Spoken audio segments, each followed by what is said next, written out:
NIA کی خصوصی عدالت نئی دلی نے 4 شنبے کو انڈین مجاہدین یعنی IM سازش کیس میں 4 افراد کو 10 سال قید کی سزا سنائی، جس میں پاکستان کی حمایت یافتہ دہشت گردوں کی طرف سے پورے ہندوستان میں بم دھماکوں کی منصوبہ بندی کی گئی تھی۔ NIA کی جانب سے جاری کردہ بیان کے مطابق چاروں ملزمین IM یعنی انڈین مجاہدین کے ارکان کے ساتھ قریبی تعلقات رکھتے تھے، جن میں پاکستان میں مقیم کلیدی ملزم ریاض بھٹکل اور یاسین بھٹکل شامل ہیں۔ انہوں نے حیدرآباد اور دلی سمیت اہم مقامات کی تلاشی لی تھی اور دھماکہ خیز مواد کے ساتھ ساتھ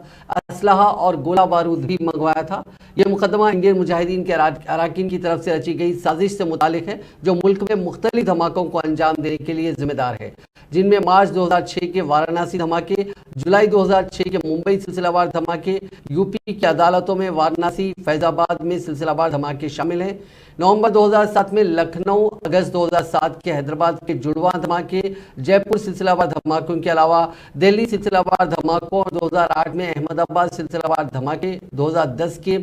چنا سوامی بنگلورو اسٹیڈیم دھماکے اور 2013 کے حیدرآباد کے جڑواں دھماکوں کے پیچھے بھی IM کا ہاتھ تھا۔ ملزمین جن کی شناخت دانش انصاری دربھنگہ بہار، آفتاب عالم پورنیہ بہار، عمران خان ناندیڑ مہاراشٹر اور عبید الرحمان حیدرآباد تلنگانہ کے طور پر ہوئی ہے، انہیں 7 جولائی 2023 کو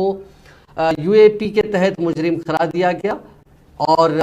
انہیں 10 سال قید کی سزا سنائی گئی۔